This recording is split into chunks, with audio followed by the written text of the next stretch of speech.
Well, hello again, Buccaneer fans. Time for another Buccaneer update here on CSUsports.com, and it's our first of the season with Charleston Southern head baseball coach Stuart Lake. His team 6-8 through 14 games, heading down to Gainesville this weekend for a 3-game set with Florida. But Coach, before we talk about the Florida series, you're about 3 weeks in. Kind of been an up and down season for you guys. Give us your thoughts on how it's gone so far. Well, with the biggest thing I keep thinking about, we've played 13 guys so far that had never played a Division I baseball game. We brought in 20 new players this year.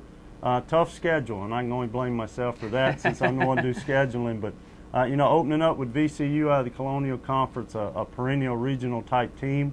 Then Furman, which was a big win for us in state.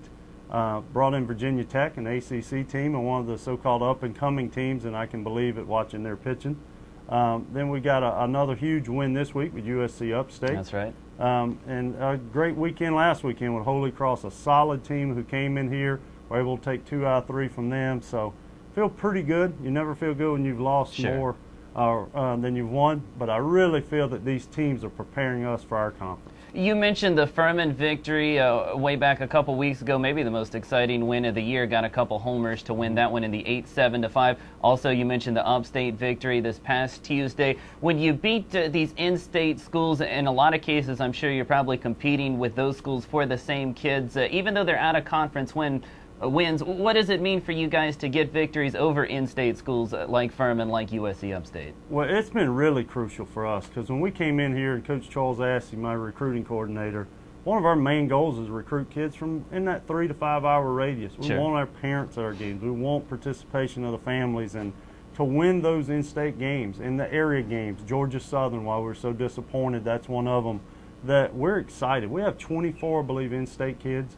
We've got 4 more coming in next year, so it's important to us inside South Carolina. You guys put Brantley Meyer at the top of your lineup in the opening series of the weekend of the season, and he stayed there all season long, still batting over .450, getting on base, scoring runs. I know he's exceeded everybody's expectations. Maybe at some point he cools off, but there really hasn't been a leadoff hitter in the Big South who's been more productive than Brantley through 3 weeks. Brantley, and we couldn't be prouder of a guy. If you come to practice, he's the guy that works so hard. He's in the weight room. I mean, he lifts 4 or 5 days a week.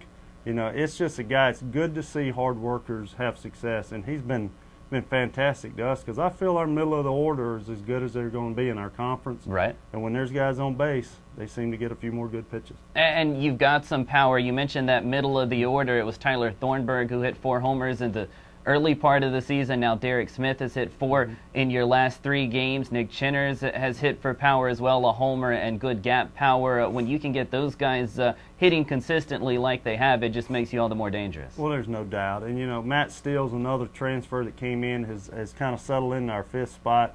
Walt Quattlebaum from up here in St. George has come in, settled in at shortstop, hit 6th or 7th for us. But Derek Smith, we all, freshman All-American. Right. Last year just battled injuries the whole time, never could get in the groove. So it's exciting for us to have him as a threat in the middle of our order. Pitching-wise, you guys have a couple of victories from Tyler Thornburg. He's probably been the best starter so far.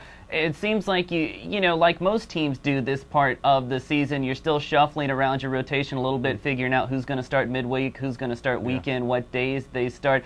Do you feel like at this point, 3 weekends in, heading to the 4th against Florida, that you have a good handle on what your rotation's going to look like? It's starting to come together. Andrew White, our senior, when they're coming back off of surgery, you have to be very patient. Right now, Andrew, I feel when he's healthy, he'll probably be able to throw a weekend and then help us in the middle of the week. Right now, he can't. Stu Braze has been a great addition as a midweek starter. Jesse Cadenhead, who came in relief and went 6 innings. These guys are all capable of the weekend, but like you said earlier, we want to win in the middle of the week. Sure, too. absolutely. It creates momentum going into the weekend. And we feel that Anthony Markham, Charlie McCready, and Tyler Thornburg give us some quality starts. A couple of the relievers that we haven't mentioned, Corey Deegan, Tyler Vick, the transfer from SMC, both of those guys have been lights out through 3 weeks. Yeah, they have. I mean, it seems like our bullpen here, especially recently, have given us a chance to win.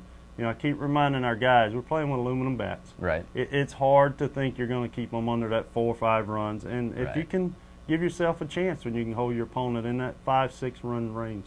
Head to Florida this weekend. The Gators are in the top 10 in just about every major college baseball poll. It's going to be quite a challenge for you guys, but at the same point, if you can come away with a victory, maybe even two, that's the kind of things that get you national notoriety, but also momentum for, like you said, the conference season that's quickly approaching. Well, there's no doubt. You know, the biggest goal for me when this Florida scheduling came about, we want to be in a regional. We want to get our kids into a regional environment so that when we're there in May and June, that we're not awestruck. And believe me, as I've gone into Florida, I think 4 or 5 times when I was in the SEC. Right. There's no tougher environment to go into. So I'm excited. I want to see how we react. You know, we're taking, again, 20 new guys on a road trip. That's right. So it'll be exciting to see how they respond in a great SEC environment. And then conference play gets started next week. Coastal Carolina, just as good a team on paper as Florida. As you look at Coastal, but then the rest of the conference schedule to follow, what are some key issues, some key things that you guys need to work on to improve on so that you're a little bit better team when you face these tough opponents in the next 2 weekends? Well, I think the one thing that is settling in now, Nick Chenner's moving to catcher. You know, with us losing Blake Hunt game 1, a kid that our team really respected was going to be our starting catcher, it was a little adversity we didn't see coming, as most of the time it is. But Nick has really gone into that position, along with Drew Woodall and Will Beatonball. We feel like we've got some catchers now. But there's no doubt. Coastal, I think, ranked 12th this week. You know, it'll be a huge weekend for us. We're going to do an alumni weekend that Saturday. We've invited back over 100 former players that we're trying to get here to sit in the stands. But then the biggest part, we're going on the road to VMI and Radford back-to-back. So our first 3 conference weekends are going to really test how we handle it. Obviously facing the preseason favorite in Coastal, but then 2 really good teams on the road. Well, the conference schedule will be tough, but Coach, I guess we have to worry about Florida first. Best of luck this weekend. We'll talk to you next week, hopefully after a couple of upset victories. Well, thank you. I'll be willing to talk. All right, that's head coach Stuart Lake of the Charleston Southern baseball team, and like we said, his team's in Gainesville, Florida this weekend, a 3-game set with the Gators. That's Friday at 6:30, Saturday at 4, and Sunday at 1. Time for us to step aside, but we'll be back later with more of the Buccaneer Update right here on CSUSports.com.